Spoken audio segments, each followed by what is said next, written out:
اعوذ باللہ من الشیطان الرجیم، بسم اللہ الرحمن الرحیم۔ توحید کی ہم اقسام بیان کر رہے تھے اور یہ عرض کیا تھا کہ توحید کی تین بنیادی اقسام ہیں، یا یوں کہہ لیں کہ توحید کے تین بنیادی اور ضروری پہلو ہیں: توحید ذاتی، توحید صفاتی اور توحید افعالی۔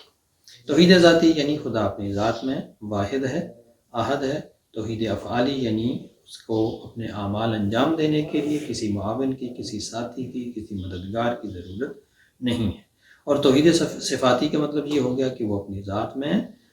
خدا کی ذات اور اس کی صفات کوئی الگ الگ چیزیں نہیں ہیں، اس کی صفات عین ذات ہی ہیں، اس کی ذات سے جدا نہیں۔ اسی ذیل میں کچھ اور توحید کی اقسام کا بھی ذکر کیا جاتا ہے اور کرنا بھی چاہیے، مثلا توحید در عبادت، کہ توحید عبادی اسے کہا جاتا ہے۔ توحید عبادی کا مطلب یہ ہے کہ ہم ایک اللہ کی ہی عبادت کرتے ہیں، عبادت کے لیے کسی اور کے آگے جھکنے کی اجازت نہیں ہے۔ توحید عبادی کی جب ہم بات کرتے ہیں تو یہاں پر یہ ضروری ہے کہ عبادت کی تعریف کر دی جائے، تشریح کر دی جائے، کیونکہ یہاں بھی بہت سارے لوگوں کو لغزش ہو جاتی ہے۔ بہت سارے لوگ جو ہے نا وہ اس توحید کے مفہوم کو نہ سمجھ پانے کی وجہ سے بسا اوقات بہت جلدی بعض لوگوں کے اوپر کفر کا یا شرک کا فتویٰ لگا دیتے ہیں۔ مثلا کوئی کسی کے احترام کے لیے جھک رہا ہے تو اس کو بھی کافر قرار دیا جاتا ہے یا مشرک قرار دیا جاتا ہے، یا جیسے بعض لوگوں نے، مسلمانوں کے بعض فرقوں نے ایسا کیا کہ جو لوگ زیارات پہ ذریعوں کی زیارات پہ جاتے تھے، یا پیغمبر اکرم کا یا ائمہ کی احترام کرتے یا ان کی ذریعوں کا احترام کرتے ہیں، تو اس کے اوپر بھی شرک کا فتویٰ لگایا گیا، کیونکہ یہاں پر جو زیادہ مشکل پیش آئی ہے وہ اسی توحید عبادی میں پیش آئی ہے کہ انہوں نے صرف احترام کو ہی عبادت سمجھ لیا، اور جب ہم صرف احترام کو عبادت سمجھ لیتے ہیں تو پھر ہمارے اندر یہ مغالطے پیدا ہوتے ہیں۔ لہذا ضروری ہے کہ میں پہلے تعریف کر لوں کہ عبادت ہے کیا۔ جو ہمارے علماء علم کلام نے عبادت کی ایک جامع تعریف کی ہے وہ ہے کسی ہستی کے سامنے خضوع و خشوع اور احترام کی انتہا پہ جانا، اس عقیدے کے ساتھ کہ وہ اس کا خدا ہے۔ یعنی کسی کے آگے آپ جھک رہے ہیں یا اس کے آگے سجدہ کر رہے ہیں، سر رکھ رہے ہیں، تو یہ سجدہ آپ اس طریقے سے کر رہے ہیں کہ آپ اس کو خدا سمجھ کر سجدہ کر رہے ہیں، آپ اس کو الہ سمجھ کر سجدہ کر رہے ہیں، آپ اس کو واجب الوجود یا اس واجب الوجود کا نعوذ باللہ کوئی ساتھی یا مددگار سمجھ کر سجدہ کر رہے ہیں، یا صرف جھک رہے ہیں یا صرف احترام کر رہے ہیں، تو بھی وہ کیا ہے، عبادت کہلائے گا۔ تو توحید عبادی کا مطلب یہ ہے کہ اللہ کے سوا کسی اور کی عبادت جائز نہیں ہے، کسی اور کے آگے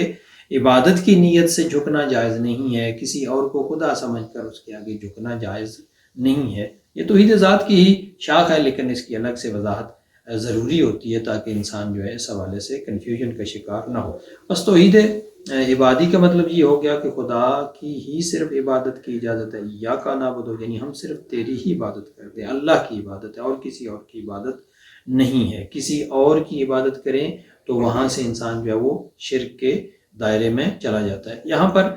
یہ وضاحت بھی ضروری ہے کہ جہاں تک جھکنے کا معاملہ ہے، صرف جھکنا اگر احترام کی نیت سے ہو، انسان کسی بزرگ کے آگے جھک کر اس کا احترام کرے، کسی اپنے سے بڑے کا جھک کر احترام کرے، تو اس کو شرک نہیں کہا جائے گا۔ کیوں؟ کیونکہ وہ احترام صرف اس لیے کہ وہ اس سے بڑا ہے، وہ احترام عبادت کی نیت سے نہیں ہے، وہ اس کو خدا سمجھ کر نہیں کیا جا رہا۔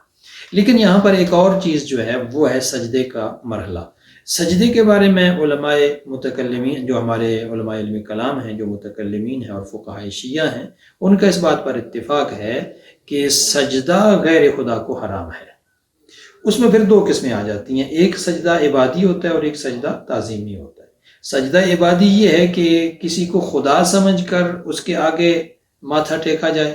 تو اس مرحلے پر اگر ہو تو ظاہر انسان مشرک ہو جاتا ہے اگر خدا کے علاوہ کسی اور کے سامنے وہ ماتھا ٹیکے گا۔ تو اگر صرف خدا کے سامنے ہی ماتھا ٹیکتا ہے تو ظاہر ہے وہ کیا ہے، وہ موحد کہلائے گا۔ خدا کے علاوہ کسی اور کو اس نے خدا سمجھ کر اس کے سامنے پیشانی زمین پر رکھ دی تو یہ شرک ہے۔ دوسرا ہوتا ہے سجدہ تعظیمی۔ سجدہ تعظیمی یہ ہے کہ کسی کے آگے احترام کی انتہا پہ جا کر انسان اس کے سامنے ماتھا ٹیک دے، سجدہ زمین اپنی پیشانی زمین پر رکھ دے، لیکن اس کو خدا نہ سمجھتا ہو، تو اس کو سجدہ تعظیمی کہا جاتا ہے۔ بعض علماء کے مطابق کئی ایک شرائع میں سجدہ تعظیمی جائز تھا، کئی شریعتوں میں سجدہ تعظیمی جائز تھا، جس طرح کے بعض مفسرین نے حضرت آدم کو جو سجدہ کیا ملائکہ نے، بعض مفسرین کہتے ہیں کہ اس سے مراد وہی سجدہ تعظیمی تھا، اور اسی طرح جو حضرت یوسف کو ان کے بھائیوں نے اور حضرت یعقوب نے سجدہ کیا جس کا قرآن میں ذکر ہے، اس کے بارے میں بھی کہا جاتا ہے کہ یہ سجدہ تعظیمی تھا۔ تو اس کے بارے میں ہمارے علماء اور مفسرین کا جو محققین کا نظریہ ہے وہ یہی ہے کہ سجدہ تعظیمی گزشتہ امتوں میں جائز تھا، لیکن ہماری امت میں، ہماری اس آخری امت میں، پیغمبر کی امت میں سجدہ تعظیمی بھی جائز نہیں ہے۔ بس سجدہ تعظیمی حرام ہے، اور سجدہ عبادی